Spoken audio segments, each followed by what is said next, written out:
علما نافعا لا ينسى وتوفيقا دائما وصحة ويقينا وعافية. اللهم افتح لنا كل خير، اللهم اكفنا بحلالك عن حرامك وأغننا بفضلك عمن سواك. Amin ya rabbal alamin. Alhamdulillah kaum muslimin rahimakumullah. Kita lanjutkan pengajian Al-Jami' Ash-Shaghir karya Al-Hafidh As-Suyuti yang sudah wafat pada tahun 911 Hijriah rahimahullahu ta'ala. Dan kita sudah sampai pada hadis 2901. Faqala al-muallif rahimahullahu ta'ala wa nafa'ana bihi wa bi'ulumihi fid dharain amin. Qala Rasulullah sallallahu alaihi wasallam, iyyakum jauhilah wadhanna, persangkaan. Maksudnya adalah persangkaan buruk kepada orang baik. Jadi yang dilarang adalah persangkaan buruk kepada orang baik. Kalau persangkaan buruk kepada orang yang memang ahli keburukan, enggak masalah.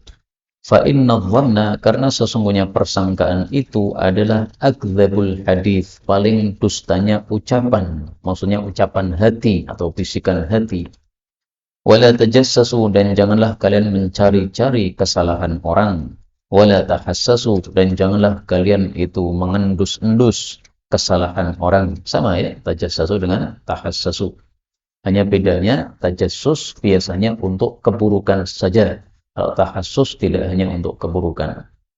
Wala tanafasu, dan janganlah kalian itu saling saingan, yaitu masalah dunia. Tapi kalau saingan masalah akhirat saja.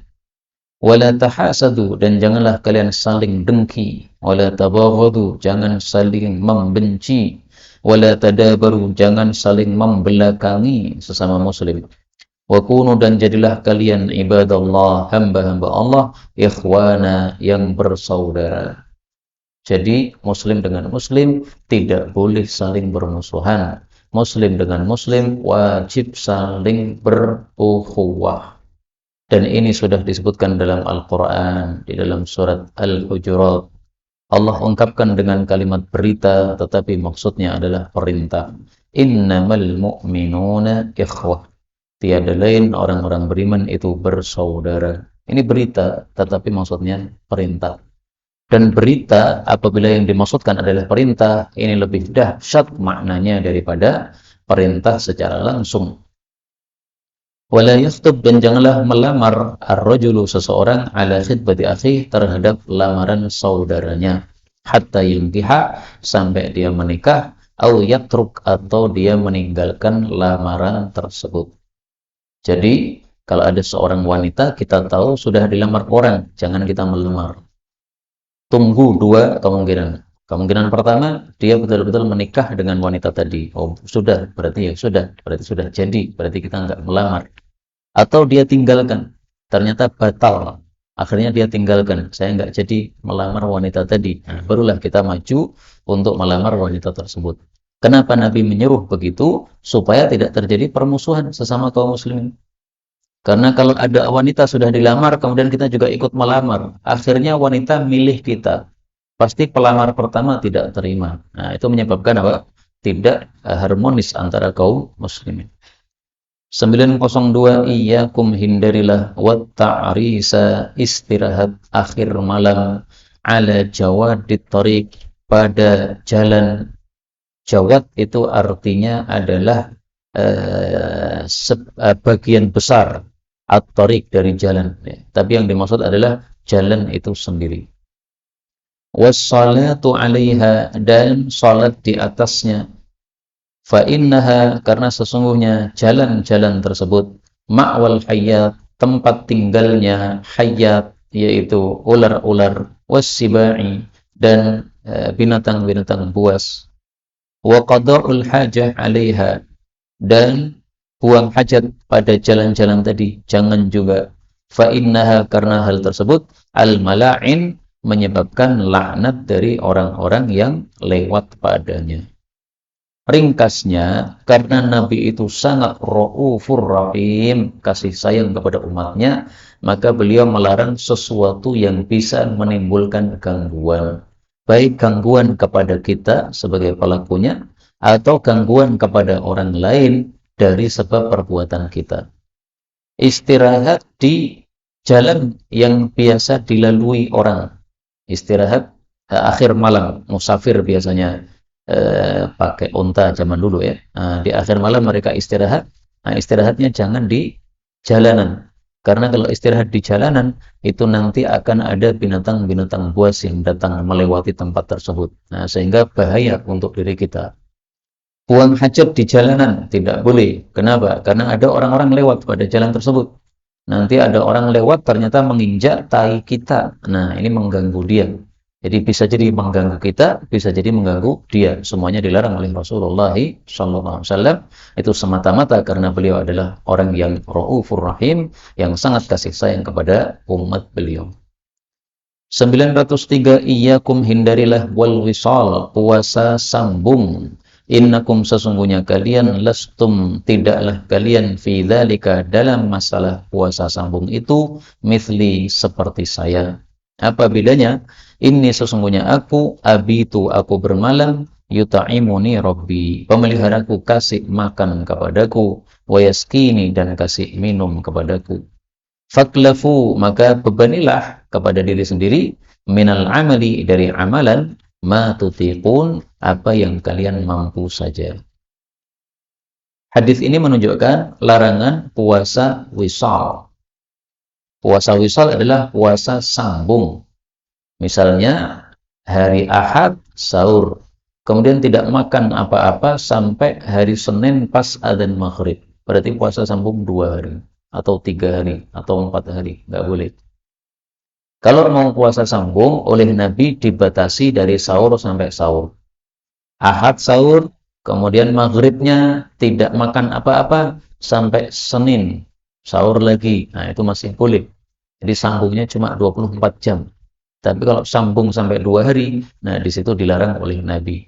Larangannya bersifat haram atau makruh, diperselisihkan ulama. Ada yang mengatakan makruh, ada yang mengatakan haram. Mereka yang berpendapat makruh tidak sampai haram karena mengatakan, karena kalau seseorang itu mampu melakukan wisal, dia tidak meninggalkan kewajiban-kewajiban yang lain, maka tidak ada masalah. Mereka yang mengatakan haram karena dilarang oleh Nabi SAW, dan pasti puasa wisal itu menyebabkan kita lemah. Kalau sudah lemah, loyo, maka kewajiban-kewajiban kita pasti akan terbengkalai. Tapi ringkasnya begini, ketika dilarang oleh Nabi, tidak usah peduli apakah haram atau makruh, maka jangan dilakukan. Rasulullah ketika melarang puasa wisal, beliau sendiri tetap melakukan wisal. Maka para sahabat mengatakan, ya Rasulullah, engkau melarang wisal, tetapi engkau sendiri wisal. Maka beliau mengatakan, inni abitu yuta'imuni rabbi wa yaskini. Oh, saya beda dengan kalian. Malam hari, saya dikasih makan oleh Allah, dikasih minum oleh Allah, sehingga saya kuat. Kalau kalian kan tidak. Nah, dikasih makan minum ini apa maksudnya? Ada 2 tafsiran. Tafsiran yang pertama, dikasih makan dari makanan surga, minuman dari minuman surga. Dan makanan surga, minuman surga kalau dimakan tidak membatalkan puasa, karena hukumnya hukum yang lain. Tapi tafsir ini kurang bagus ya. Karena makanan surga kalau turun ke dunia, ya berarti hukumnya apa? Hukum dunia. Lebih bagus lagi adalah yuta'imuni, Allah memberi makan saya, maksudnya Allah memberi saya kekuatan seperti kekuatan orang makan. Kenapa? Karena beliau kalau sungguh-sungguh ibadah kepada Allah, kemudian hatinya terasa dekat dengan Allah Subhanahu wa taala. Nah, ini muncul kekuatan seperti orang yang sudah makan. Maka makanan hati itu bisa lebih kuat daripada makanan jasmani. Kalau nasi itu kan makanan jasmani. Nah, makanan hati adalah zikir kepada Allah, salat tahajud. Nah, dengan salat tahajud, dengan zikir, Nabi bertambah kekuatannya seolah-olah sudah makan. Kalau kita kan tidak. Kita tambah zikir, tambah tahajud, tambah lapar. 904. Iyyakum hindarilah oleh kalian wa kathratal halifi, banyak bersumpah fil bai'i dalam jual beli. Fa innahu yunafiq, karena hal tersebut menyebabkan laris. Thumma yamhaq, kemudian menyebabkan hancur berkahnya. Hadis ini menunjukkan larangan banyak sumpah dalam jual beli. Meskipun sumpahnya jujur, tidak usah bersumpah-sumpah. Kenapa? Karena masalah jual beli, masalah remeh, masalah dunia. Kenapa engkau sumpah-sumpah padanya? Banyak sumpah menunjukkan orangnya tidak terpercaya. Sehingga kalau kita banyak sumpah, nanti kalau kita pas tidak sumpah, orang akan tidak percaya sama ucapan kita. Dan orang ragu-ragu pasti dengan ucapan kita. Ngapain orang ini banyak sumpah? Tampaknya suka bohong. Karena biasanya begitu. Orang banyak sumpah menunjukkan apa? Dia ucapannya tidak dipercaya oleh orang, berarti dia suka bohong, sehingga terpaksa banyak sumpah. Maka jangan banyak sumpah. Sumpah ketika diperlukan saja. Dan sumpah dalam jual beli menyebabkan hancur berkahnya. 905. Iyyakum hindarilah waddukhula masuk 'alan nisa, kepada para wanita. Jadi laki-laki jangan masuk-masuk pada tempat-tempat para wanita. Jangan bergaul dengan para wanita. Kenapa? Karena setan pasti akan membisikkan bisikan-bisikan yang tidak baik. Ini wanita yang jumlahnya banyak pun kita dilarang oleh Nabi SAW. Bagaimana kalau wanitanya cuma satu, laki-lakinya cuma satu? Para ulama katakan lebih terlarang bitoriqil aula. Lebih terlarang. Kenapa? Karena bahayanya lebih besar. Saya masuk pada kelompok wanita. Wanitanya 10 orang. Itu sudah dilarang oleh Nabi SAW. Kecuali kalau ada keperluan. Seorang guru masuk pada kelas isinya para wanita memang untuk mengajar mereka. Kalau diperlukan tidak apa-apa. Tapi ketika tidak ada keperluan, maka jangan masuk-masuk kepada tempat para wanita. Laki-laki sama laki-laki, wanita sama wanita. Termasuk juga apa yang biasa dilakukan oleh orang-orang pada saat pernikahan. Ini tidak sesuai sunnah. Laki-laki masuk ke tempat para wanita, sehingga yang laki-laki tadi, pengantin laki-laki, bisa dilihat oleh seluruh jamaah para wanita. Atau dipajang di depan, sehingga jamaah laki-laki maupun jamaah wanita bisa melihat pengantin laki-laki dan bisa melihat pengantin perempuan. Nah, ini tidak sesuai sunnah kayak begini. Kalau mau sesuai sunnah, pengantin laki-laki bersama tamu laki-laki, pengantin perempuan bersama tamu perempuan. Sehingga tamu laki-laki nggak ngerti mana pengantin perempuan yang mana, nggak ngerti dan nggak perlu ngerti. Karena kalau melihat kecantikannya malah menimbulkan fitnah. Nggak boleh seperti itu dalam Islam. 906. Iyyakum hindarilah oleh kalian wasyuhha, pelit. Fa innama, karena sesungguhnya tiada lain, halaka man kana qablakum, binasa umat sebelum kalian, bisyuhi, dengan sebab pelit. Amarahum, pelit itu menyuruh mereka, bil bukhli, untuk kikir. Fabakhilu, maka mereka pun jadi kikir. Wa amarahum, dan mereka disuruh oleh pelit tadi, bil qati'ah, untuk putus hubungan. Faqata'u, maka mereka putus hubungan dengan kerabat. Wa amarahum, dan pelit itu menyuruh mereka, bil fujur, untuk zina. Fafajaru, maka mereka pun berzina. Apa kaitannya zina dengan pelit? Orang sebenarnya tidak cukup dengan satu istri misalnya, kemudian dia mau nikah lagi, tapi mahar tinggi. Akhirnya karena pelitnya, dia kemudian pilih zina. Kenapa? Zina bayarnya murah. Nah, itulah umat terdahulu. Gara-gara pelit, akhirnya apa? Zina. Karena tidak cukup dengan satu istri, tapi mau nambah istri, tidak mau ngasih mahar, karena maharnya mahal, akhirnya berzina. Apa bedanya antara asyuh dengan al-bukhl? Dua pendapat ulama. Ada yang mengatakan syuh sama bukhl sama saja, nggak ada bedanya, karena muradif, sinonim. Ada yang mengatakan ada perbedaannya. Nah, perbedaannya apa? Diperdebatkan lagi oleh para ulama. Tapi pendapat yang populer, asyuh itu adalah al-bukhlu wal hirsu. Bakhil disertai dengan tamak terhadap harta tersebut. Ada orang yang bakhil tapi nggak tamak. Dia bakhil terhadap apa yang dia miliki, nggak pernah dikeluarkan. Tapi tidak tamak terhadap hartanya orang lain. Nah, syuh itu berarti lebih dahsyat. Dia sudah bakhil, kalau punya barang nggak pernah mau keluarkan. Kemudian kalau ada barang yang lain, dia tamak dan rakus terhadap barang tersebut. Nah, itu berarti asyuh. Maka ringkasnya, syuh itu lebih ngeri daripada al-bukhl. Setiap bakhil tidak disebut, tidak selalu bakhil itu syuh, tapi setiap syuh pasti disebut bakhil. 907. Iyyakum, hindarilah oleh kalian wal fitan, fitnah.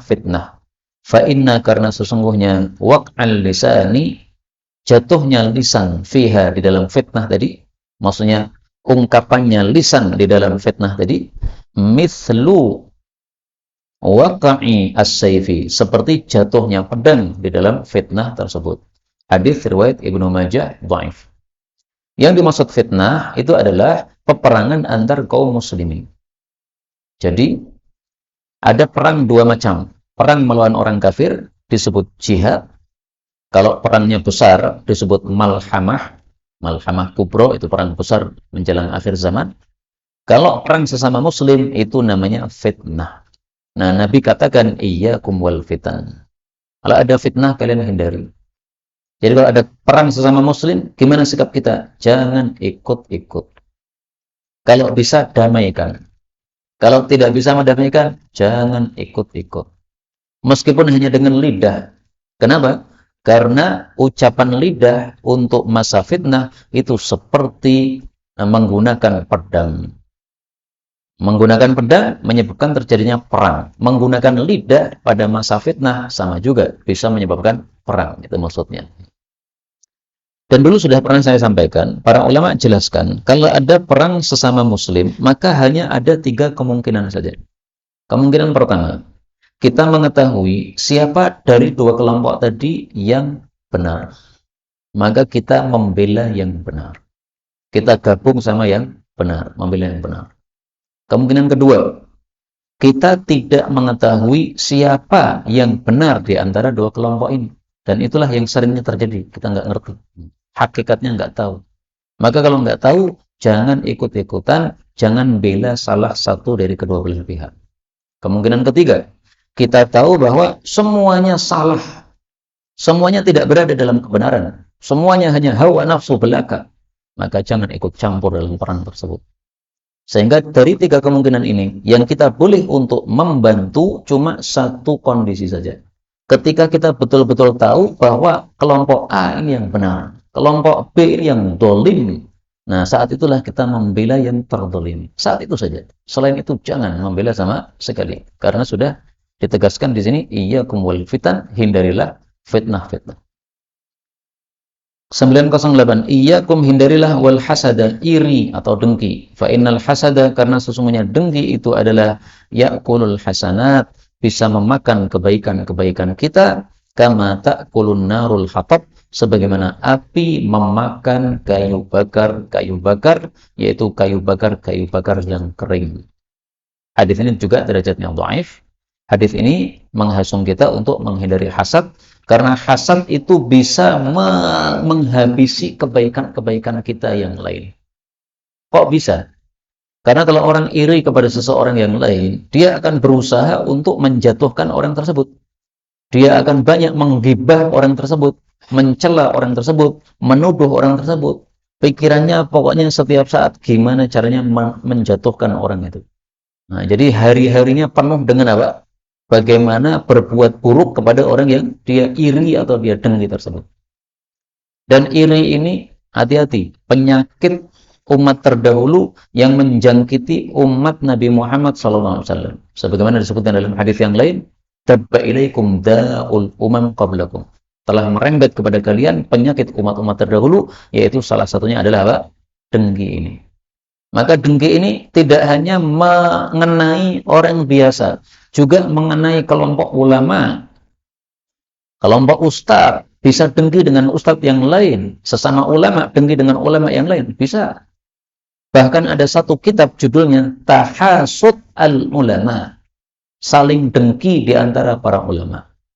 Tapi kitab itu tampaknya kalau dibaca menyebabkan fitnah di antara masyarakat, sehingga nanti mereka pada suudzon kepada seluruh para ulama. Akhirnya kitab itu dilarang untuk terbit, sekarang sudah nggak ada di pasar. Saya cari-cari kitab itu sampai hari ini nggak ada yang jual, karena memang sudah terlarang untuk dicetak. Nah, tapi faktanya betul, bahwasanya di antara para ulama ada saling iri, itu ada. Imam Bukhari diiri oleh temannya sesama ahli hadis, Akhirnya Imam Bukhari dituduh. Ketika dituduh, maka muridnya habis tinggal 2 orang saja, Imam Muslim dan Ahmad bin Salamah. Imam Bukhari yang terkenal itu. Tapi Allah harumkan namanya, Allah bersihkan namanya setelah Imam Bukhari masuk dalam kuburan. Sekarang semua orang puji Imam Bukhari. Padahal dulu ditinggalkan oleh semua muridnya. Tinggal tersisa 2 orang, gara-gara tuduhan saja. Maka itulah apa? Ngerinya tuduhan. Menyebabkan habislah kebaikan-kebaikan kita. Karena dosa dari hasad ini akan bertubi-tubi menyerang orang tersebut. 909. Iyyakum wal ghuluwa, hindarilah berlebih-lebihan fid din, dalam agama. Fa innama tiada lain halaka binasa man kana qablakum, umat sebelum kalian, bil ghuluwi, dengan sebab berlebih-lebihan fid din, dalam hal agama. Hadis ini disabdakan oleh Nabi ketika orang-orang mengambil batu untuk melempar jumrah. Jadi melempar jumrah itu jangan pakai batu yang gede-gede gitu. Itu termasuk ghulu, berlebih-lebihan dalam agama. Melempar jumrah pakai hasal khadaf. Pakai kerikil yang biasa untuk ketapel itu, yang kecil-kecil itu. Jadi nggak begitu kecil banget, tapi juga nggak begitu besar banget. Nah, mengambil batu-batu besar untuk melempar jumrah, katanya supaya mantap dan marem, itu bukan suatu ajaran agama. Tapi itu adalah ghulu, berlebih-lebihan. Berlebih-lebihan itu apa? Melampaui batas, itu namanya berlebih-lebihan. Maka berlebih-lebihan, kata Ibnu Taimiyah, dalam semua aspek adalah terlarang. Dalam bab akidah berlebih-lebihan, haram. Dalam bab amal berlebih-lebihan, tidak boleh. Dalam bab dunia berlebih-lebihan juga tercela. Misalnya makan berlebih-lebihan sampai perutnya sakit karena terlalu kenyang, nggak boleh. Seperti itu semuanya adalah tercela. Kemudian kata Nabi, umat terdahulu binasa gara-gara berlebih-lebihan dalam bab agama. Dan dijelaskan oleh para ulama, kelompok yang paling banyak berlebihan itu adalah kelompok Nasara. Sehingga Allah sebutkan secara langsung kepada Nasara pada Al-Quran, La taghlu fi dinikum. Ya ahlal kitab, la taghlu fi dinikum wa la taqulu 'ala Allahi illa al-haqqa, innamal masihu Isa ibn Maryam Rasulullah. Hei ahli kitab, jangan berlebih-lebihan dalam agama kalian. Jangan ngomong atas nama Allah kecuali yang benar. Tiada lain Al-Masih adalah Isa bin Maryam, itu utusan Allah dan kalimatnya. Nah, berarti yang diajak bicara ini siapa? Ini adalah orang-orang Nasrani. Karena mereka mengunggul-unggulkan Nabi Isa lebih dari martabatnya. Ada yang mengatakan beliau adalah anak Tuhan, ada yang mengatakan beliau adalah Tuhan itu sendiri, ada yang mengatakan beliau adalah salah satu dari 3 Tuhan. Semuanya adalah berlebihan dalam agama. 910. Iyyakum, hindarilah oleh kalian wan na'ya, lelayu. Fa innan na'ya, karena sesungguhnya lelayu, min amalil jahiliyah, termasuk dari amalan orang-orang jahiliyah.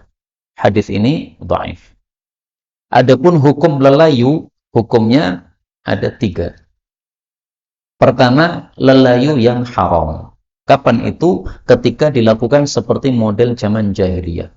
Kalau ada orang mulia yang mati, maka lelayunya diumumkan di atas menara-menara. Orang naik di atas menara teriak-teriak, wahai semua manusia, ketahuilah Bapak Haji Fulan sudah meninggal dunia.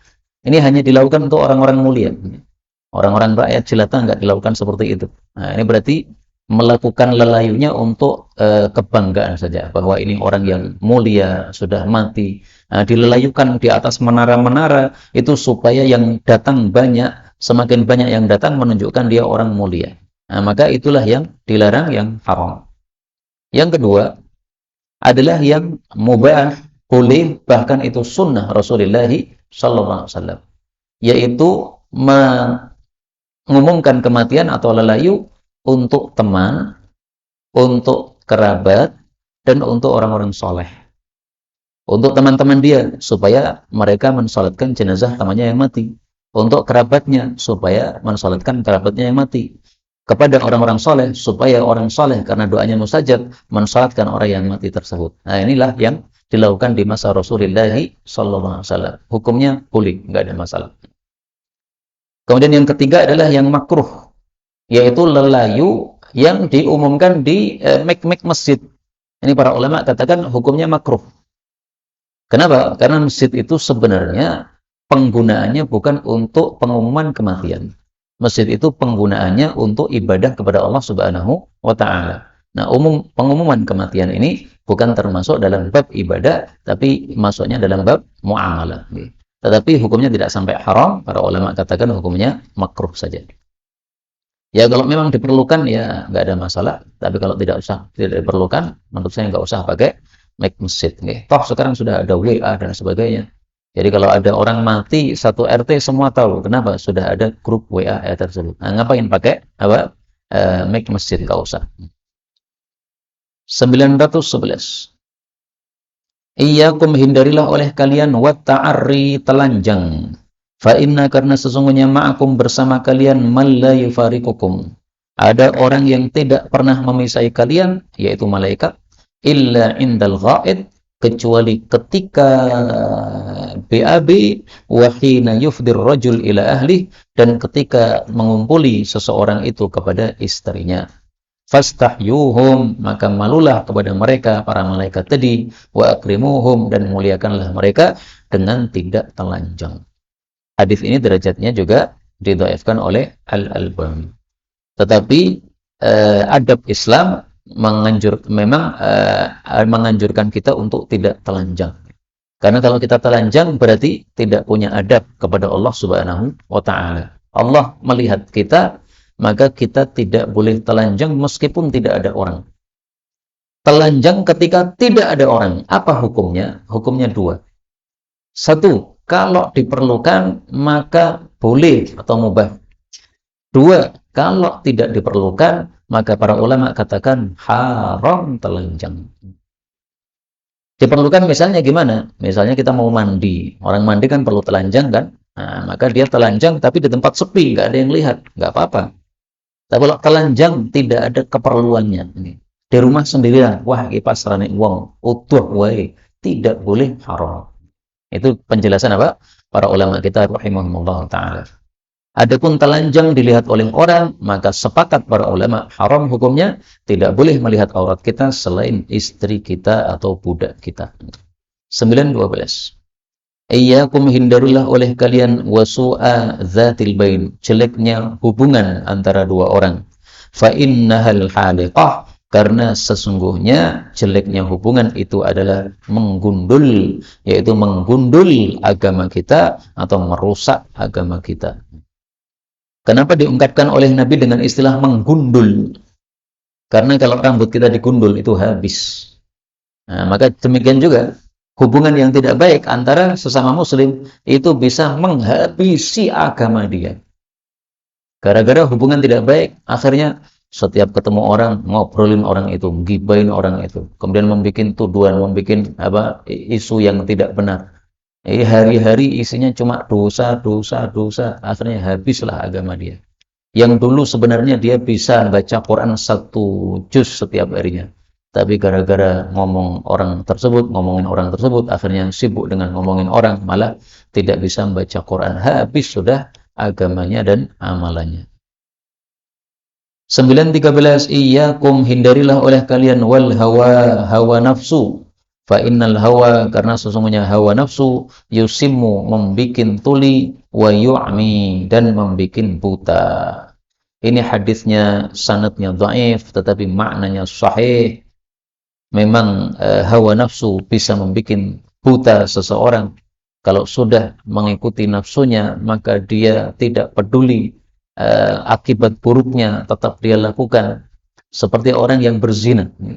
Orang berzina itu, kenapa dia melakukan zina? Padahal setelah zina menyesal. Waduh, nyesel ya, kenapa melakukan tadi? Yaitu karena itu tadi, dia ikuti hawa nafsu. Maka buta, seolah-olah buta, seolah-olah nggak melihat apa-apa, sehingga dia lakukan apa yang semestinya tidak dilakukan. Tapi setelah melakukan, akhirnya menyesal sendiri. Kenapa saya melakukan seperti ini?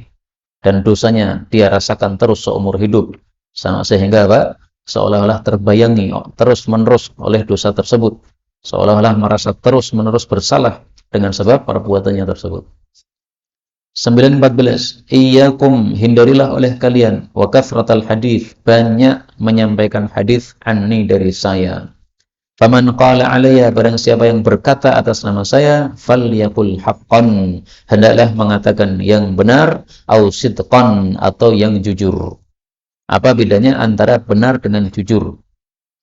Kalau jujur itu untuk berita-berita disebut jujur. Tapi kalau kebenaran ini tidak hanya berita. Berita yang benar disebut haqqun, pemikiran yang benar disebut haqqun, madhab yang benar disebut haqqun, sikap yang benar disebut haqqun. Nah, haqqun ini lebih apa? Lebih umum. Tapi kalau sidqun itu hanya untuk berita saja. Wa man taqawwala, dan barang siapa yang berkata membuat dusta alayya, atas namaku, malam aqul, apa yang aku tidak ucapkan, falyatabawa, maka hendaklah dia bersiap-siap, maq'adahu, tempat duduknya atau tempat tinggalnya, minan nar, dari api neraka.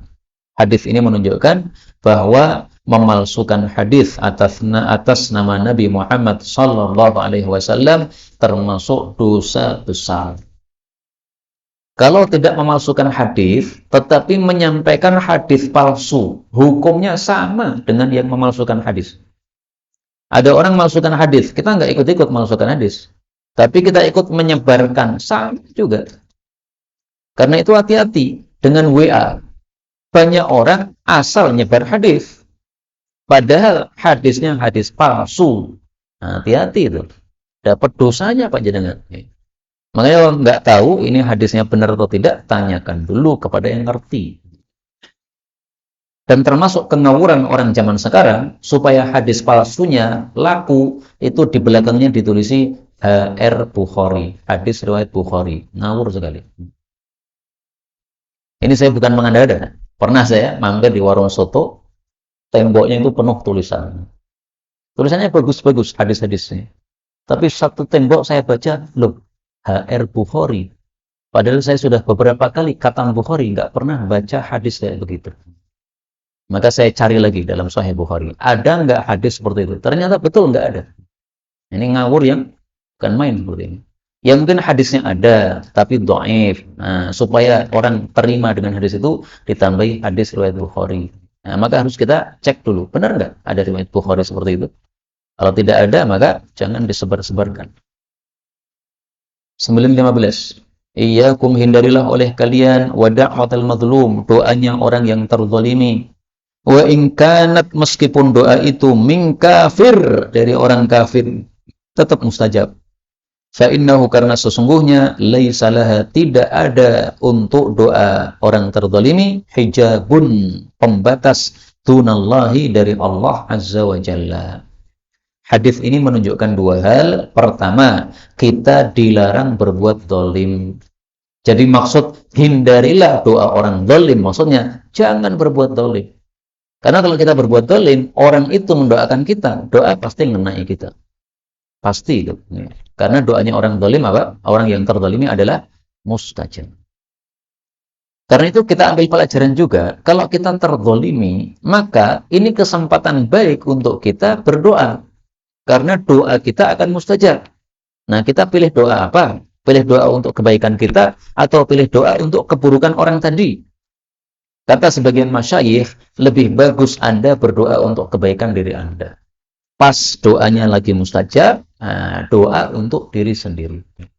Jadi kata beliau, menurut beliau, doanya orang terzalimi itu mustajab, meskipun bukan doa keburukan untuk orang tersebut. Hatinya sakit, wah, saya terzalimi oleh orang itu, nganyel ketenan orang itu, mendolimi saya. Nah, pas hatinya sedang sakit begitu, ini orang yang hatinya sedang pecah seperti ini doanya mustajab.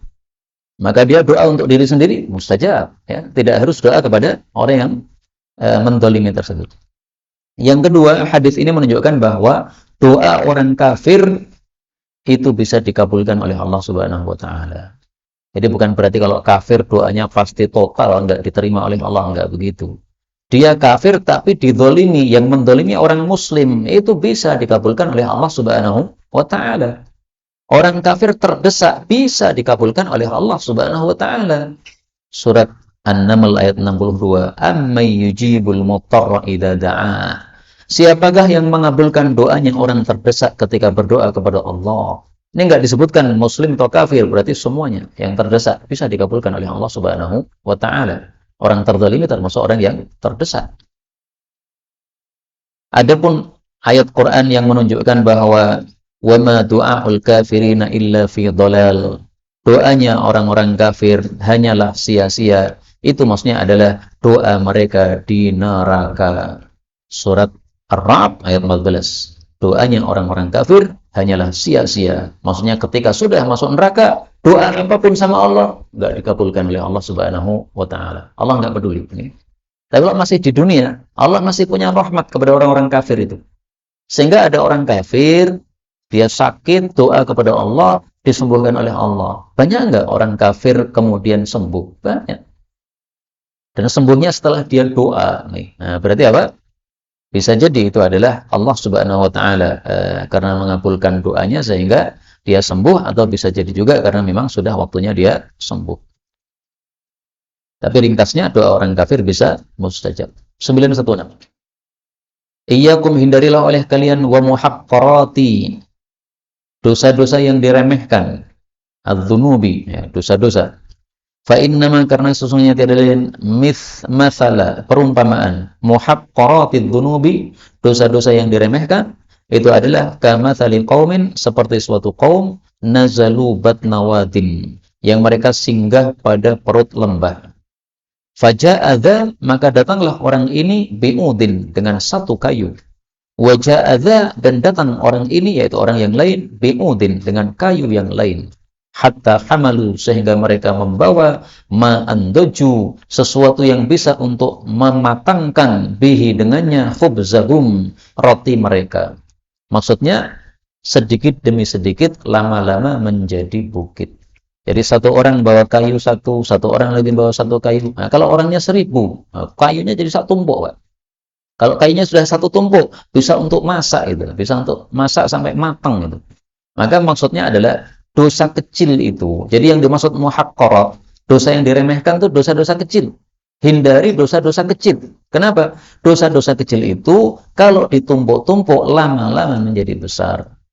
Seperti perkataan orang Indonesia, sedikit demi sedikit lama-lama menjadi bukit. Ya. Dan itu sesuai dengan sabda Nabi SAW ini. Wa inna muhaqqaratidz dzunub, dan sesungguhnya dosa-dosa yang diremehkan, mata kapan saja yu'khadhu biha, dihukum dengan sebabnya, sahibuha, pelakunya, tuhlikhu, pasti akan membinasakan dia. Jadi dosa meskipun kecil, kalau Allah berkehendak menghukum, ya udah hancur udah. Tapi memang Allah Maha Rahman, sehingga Allah itu tidak mudah-mudah seperti itu. Setiap kita berdosa langsung dihukum. Kalau begitu, udah remuk kita sudah.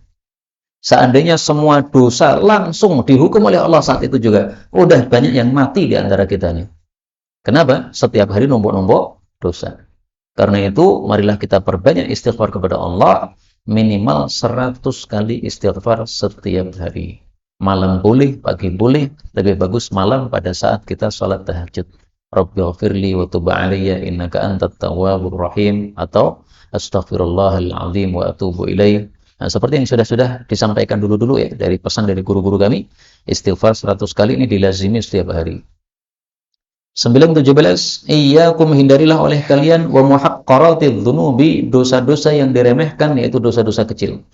Fa innahunna, karena sesungguhnya mereka yajtami'na, kumpul ala rajul, pada seseorang, hatta yuhliknahu, sampai membinasakan dia. Kemudian Nabi memberikan perumpamaan. Perumpamaannya adalah karajulin, seperti seorang laki-laki.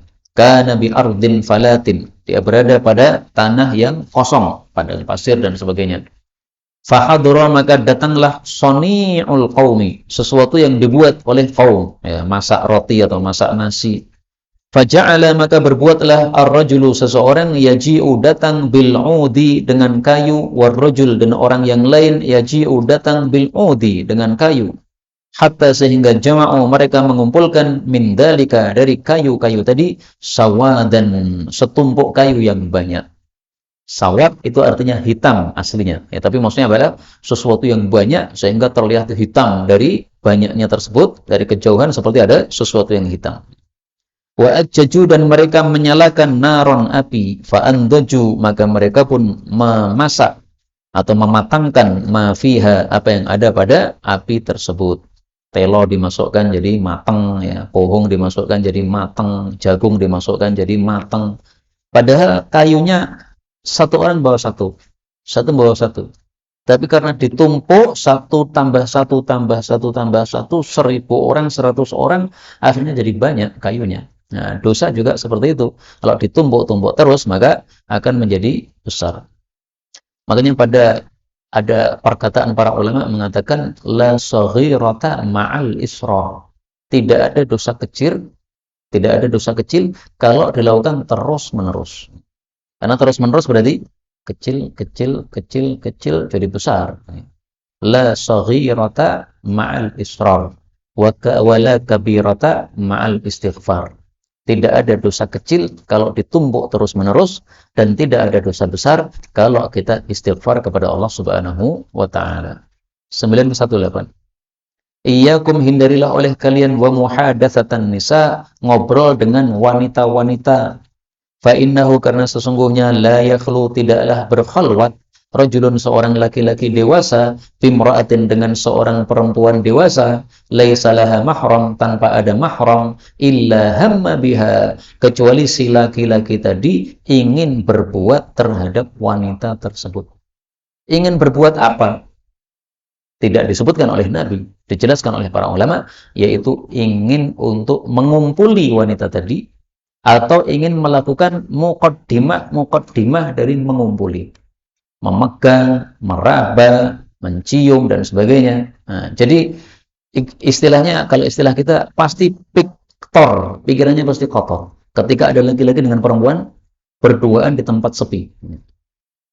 Maka laki-laki dengan perempuan berduaan di tempat sepi di dalam Islam hukumnya haram. Meskipun kiai dengan murid atau santriwati haram. Maka dulu ada berita viral katanya anak kiai meraba-raba santriwati. Itu salahnya dari dua orang. Salahnya dari pihak pesantrennya dan juga santriwatinya. Santriwatinya disuruh masuk ke kantor. Ternyata di kantor cuma ada satu laki-laki. Kok ya mau ngawur kayak begitu? Ini pesantrennya bukan pesantren yang mengajarkan agama, ajaran Islam seperti ini. Dan itu mungkin cuma satu saja pesantren kayak begitu. Rata-rata pesantren ya tidak seperti itu. Kiainya harus paham. Kalau panjenengan mondokkan anak di pesantren, kiainya nggak paham seperti itu, cabut saja anaknya. Nggak akan diajari Islam nanti. Malah rusak nanti apa? Ilmu yang disampaikan. Ini sabda dari Nabi SAW, ya. Hadisnya memang untuk yang ini dhaif, tetapi maknanya sahih dari hadis yang lain. Bahwasanya kalau ada orang laki dengan perempuan berduaan di tempat sepi, pasti setan yang akan membisiki pikiran-pikiran pikiran kotor yang corok. 919 iyyakum hindarilah oleh kalian wal ghibah. Ghibah itu apa definisinya? Ghibah definisinya adalah sebagaimana dijelaskan oleh para ulama, perhatikan ini, dzikrul aib bi dhahril ghaib. Dzikrul aib menyebutkan aib orang lain bi dhahril ghaib tidak di hadapan orang tersebut. Itu ghibah. Maka kalau kita menyebutkan kebaikan orang tidak disebut ghibah. Kalau kita menyebutkan keburukan orang tetapi di depan dia alias mengingatkan dia, itu tidak ghibah. Maka ghibah atau menggunjing itu ketika kita menyebutkan keburukan orang itu nggak ada. Nah, itu namanya ghibah. Dilarang. Fa innal ghibah karena ghibah itu asyaddu minaz zina, lebih dahsyat daripada zina. Oh, kok bisa? Nah, dijelaskan. Innar rajul sesungguhnya seseorang itu qad yazni, kadang berzina wa yatub, lalu tobat. Fayatubullah alaih, lalu Allah pun terima tobatnya. Seperti salah satu tetangga saya zaman dulu ketika saya belum pindah rumah.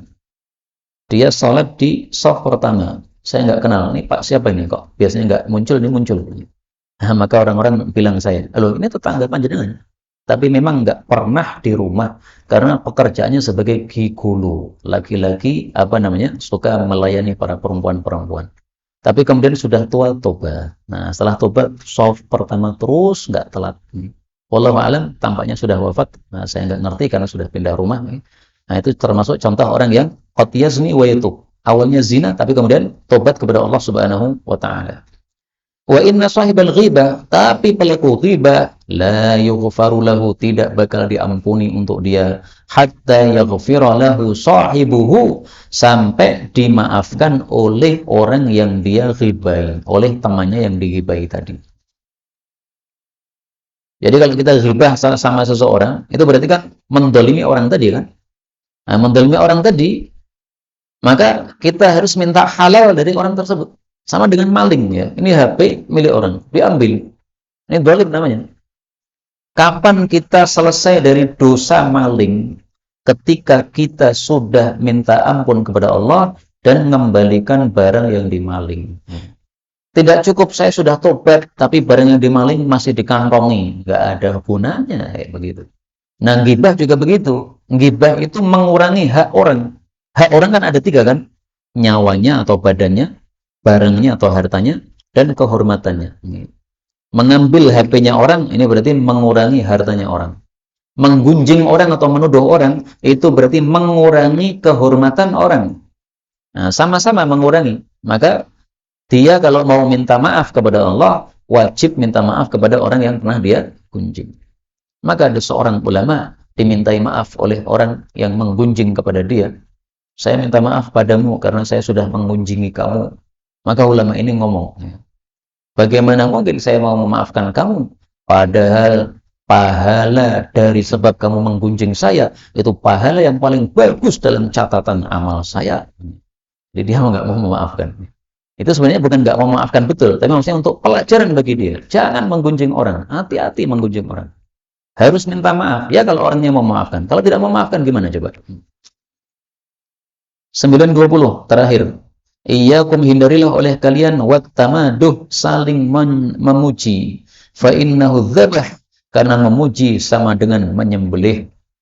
Hadis ini disahihkan oleh Al-Albani. Jadi tidak boleh memuji orang di hadapan dia. Kenapa? Karena bisa mematikan hati orang tersebut. Itulah yang dimaksud menyembelih di sini. Disembelih kan mati kan? Nah, tapi ini yang disembelih bukan lehernya, bukan, tapi yang disembelih hatinya. Orang gara-gara banyak dipuji akhirnya jadi sombong, jadi bangga terhadap dirinya. Maka jangan banyak memuji seperti itu. Kalau mau memuji orang, jangan di depan orang tersebut. Orangnya ditunggu dulu pergi. Nah, kalau sudah pergi baru kita memuji. Orang itu Masya Allah, saleh, baik. Misalnya begitu. Kalau di depan dia jangan. Guru kami, Syekh Sa'id Al-Kamali, kalau mau pengajian seperti ini, karena orangnya terkenal, ya, diundang kemana-mana, luar negeri, biasanya sebelum kajian itu ada yang memberikan, moderatornya itu, memperkenalkan siapa beliau ini. Biasanya dipuji-puji. Beliau mendengar pujian senyum-senyum aja, seolah-olah beliau kemudian mengatakan, ini sedang memuji orang lain, bukan memuji saya. Ya. Yang disebutkan oleh orang ini Sa'id Kamali yang lain, bukan Sa'id Kamali saya. Karena dia merasa tidak berhak untuk dipuji-puji seperti itu. Kalau Syekh Utsaimin marah beliau. Ada orang moderator memuji-muji beliau. Beliau katakan, sudah cukup, nggak usah dilanjutkan. Nggak pakai muqaddimah kayak begitu. Udah, mau pelajaran apa? Pelajaran tentang fikih salat misalnya. Ya sudah, langsung fikih salat. Nggak usah perlu muji-muji saya lagi. Nah, ini karena memang mengamalkan hadis Nabi ini. Iyyakum wattamadu. Jangan saling puji begitu, karena bisa mematikan hati kita. Inilah yang dapat kita pelajari betul dari Allah. Kalaupun ada salahnya, fa astaghfirullahal azim li wa lakum walhamdulillahi rabbil alamin.